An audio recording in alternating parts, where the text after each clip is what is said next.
short first-year literature student, I often find myself in debates that are perhaps a little bit over my head, or so I would think. That said, I also have a little pithy response to your entire case.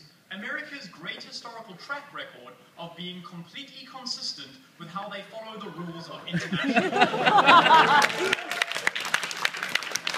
So my response to your case is Iraq, Afghanistan, Somalia, Guatemala, and Chile, and various other countries they quite happily unilaterally invaded despite open declarations by the United States and the ICJ and just about every country in the world that this was illegal. More than this, I have examples of when the United States has allowed the illegitimate invasion of another country. For example, allowing the invasion of East Timor. They were happy to do that because it got them minerals. So yes, they shouted at Russia, but we posit that that doesn't matter because they don't care about Georgia and they got some cheap political credit from allegedly standing up for democracy and the rule of law. It's false. It doesn't matter. It doesn't guarantee that they would do the same with Palestine. In fact, our entire bench's case suggests that the opposite is true. Yeah. My second response to your case and your little tagline that as a state you can get more than as a non-state actor, and the examples you raised were states. States who actually have infrastructure. States who have expertise. States who have the fiscal capacity to challenge another fully fledged state in the International Court of Justice. Last I checked, Palestine wasn't particularly wealthy and certainly weren't going to win a court case against Israel. So assuming we're not conceding, we did somewhere say that Israel would happily take them on in the International Court of Justice, Israel would win. And how does that make Palestine look? How does that make international institutions which are designed to protect the little guy look? No response to all of Chris's analysis about how this damagingly undermines what little legitimacy international institutions currently have. However, my first response is to opening government. So is it in Palestine's interest to gain statehood and recognition within the United Nations? But more than this, is it a rational decision? He challenged us to engage in this level. So I would say, no, it isn't a rational decision. It's not a rational decision, first of all, because it's a decision that is popularly being consented to under conditions of false information. Hamas and Fatah have spread propaganda for the last 40 years that they deserve a state, but more than that, that gaining statehood would guarantee them this mystical legal protection that would solve all their problems. Basically, they're drinking the government bench's Kool-Aid. But it's not true. More than this, we would say that it's been made under an understanding of a false sense of military equity. That's also not true. On the first level, this level of legal protection. So we've already established that the two most important belligerents in this case with regards to the defense of Palestine have been the United States and they have been Israel. So the question I would like to ask, and feel free to respond to this in a POI, is why does reclassifying Qassam militants shooting missiles into Tel Aviv and border towns of Israel as an official state of war between one sovereign country and another not fully legitimize not only Israel's current position, because they officially go back to a state of war with another country, but more than that, empower and legitimize, and we would indeed say force Israel to respond in extreme nature with a full-out invasion. Worst case scenario, you make all the boogeymen that Yisrael Netanyahu and that the Jewish Home and that Shah and Benjamin Netanyahu have been speaking about, you make it true.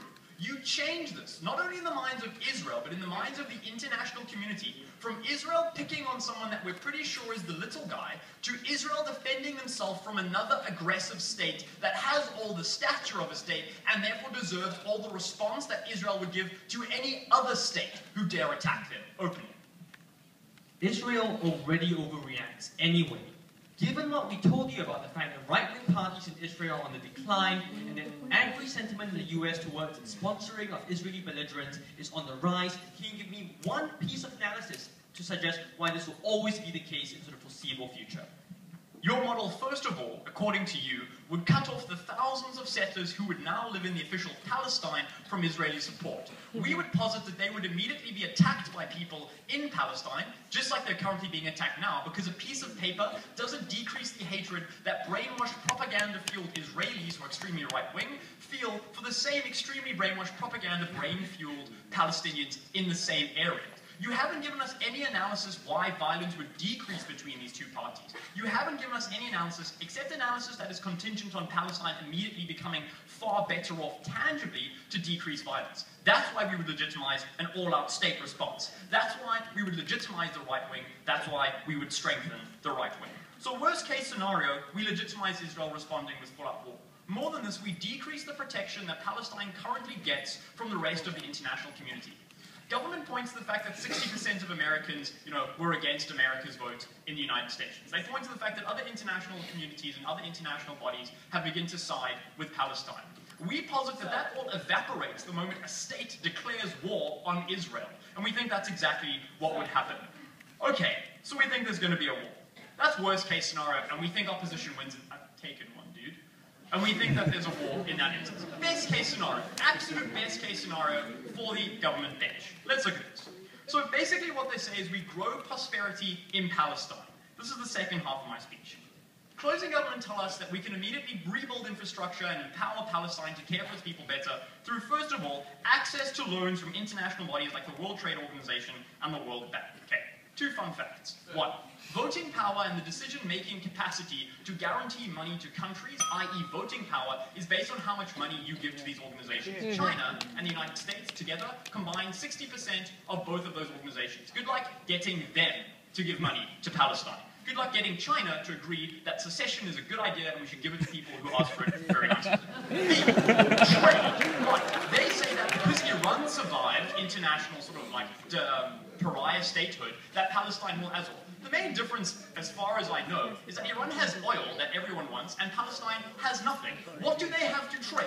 What do they have to offer? What do they have to sell? International trade isn't a solution to their problems. Chris also told you that this immediately undercuts any capacity for Israel to make concessions and help in the restructuring of Palestine, help out the Palestinian people. Because any act of doing so would be an admittance of guilt. No response on why that was true, no response on why it was that bad. We assume it's stacked. Finally, on this question of, do you know what? We empower liberals like Fatah and Mohammed Abbas in Palestine. So 1, they want us to accept that Palestine is sovereign and deserves our respect. Why then should we expect them to elect people that aren't the most democratically popular? The Islamic Jihad have just become empowered because the Qassam brigades won a concession and would be seen to win this concession with violence. Therefore, Hamas would be the most popular. Therefore, Hamas democratically should be their state. So if they care about sovereignty and respecting Palestine, they can't tell us we want Fatah. So it's a bad situation that ultimately we can't really have the solution right now. But we would say that their policy makes it worse. And for that reason, I'm very proud to oppose.